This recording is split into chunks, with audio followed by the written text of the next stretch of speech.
During the last few days I was working a little bit on elms, and I decided today share with you my last experience with some of my elm projects. Some of those projects you already seen in previous episodes. Some are propagation projects. So let's start from these two trees.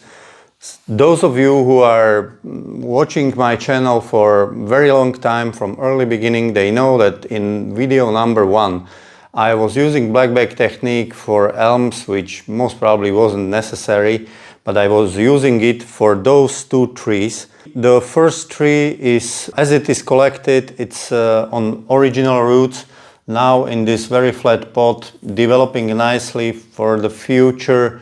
Most probably some kind of broom style, very complicated to achieve. Honestly, I'm saying I don't know what I'm doing. There are not really good tutorials for how to achieve the highest quality of broom style. There is a lot of materials how to, let's say, start and how to do some of the steps, but it's a really tricky style and looks very easy to achieve. You just have a lot of branches from the same spot and they will grow and you will create ramification and it will be done.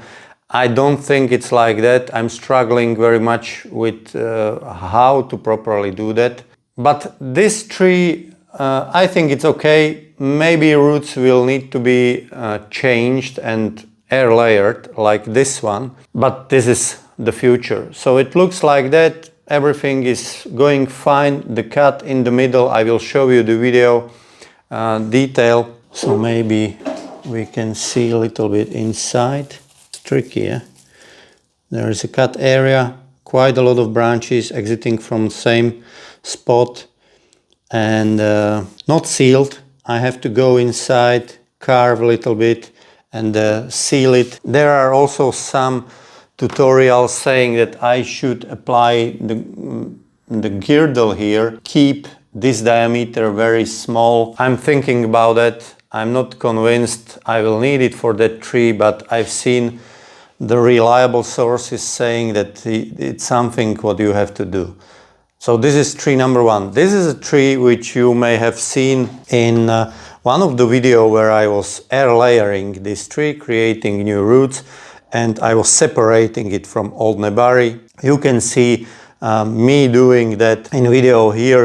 You will find a link in description to this older video where I'm trying to demonstrate how I air layer it, how I used the plastic disc for creating very flat nebari from early stage of development of the tree, separated the tree in the next video. So now the tree looks like this. A couple of days ago there was a branch is about 50 centimeters long. I reduced all of those excess growth, sealed all the cuts, removed some of those branches which I thought are not necessary. Also, this cut area, as you can see in the video, I was using my saber-tooth tools in Dremel and I was carving away some of those dry material from this stump, and also I carved the groove here between those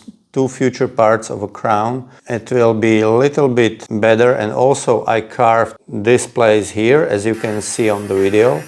And after that, when I lowered that part and carved it, I sealed it with the cut paste. This summer, this week when I was working on that, the cut paste was already delaminating from the old wood, so I removed it completely, recut the callus with very sharp knife. Fortunately, Santa brought me the kit of this kind of carving knives and they were very helpful, reaching very deep into the wound and carving. This is particularly the best knife from the collection, but a lot of them are very useful. With those knives I carved it out, used new paste, new sealant and sealed the wounds. I'm thinking that it wasn't really clever to use so deep pot, so most probably the pot should have been little bit more shallow and maybe a few centimeters wider. I'm not going to rectify this mistake this summer because we already had temperatures reaching 34-35 degrees. Now this week we have very cold weather, close to 20-25 and rainy, which is much better for the trees, but it will not last, and most probably the very high temperatures will return and any kind of slip potting could end up with disaster for the tree. So I'm not going to risk it. Tree will stay like this. Most probably in next 3-4 weeks it will create another flush of growth and will be more similar to this. So this is the difference. The tree on old roots, tree separated as air layer on new roots. We will see how the nebaris will look like in spring, in March 2026. One interesting point is that maybe you remember, for those of you who saw the video, where I was separating this air layer, there was a base of a tree. And I said in this video the following. So the base of the tree, I will clean it a little bit from the blade of the saw, and I will put the paste here, and most probably it will sprout from around here and maybe it will be new composition. That in case I will be able to salvage the base of a tree, I will use it for some of my future projects. I wasn't willing to throw it away. So this is the base of this air layer tree. Maybe you can recognize it looking at the old video.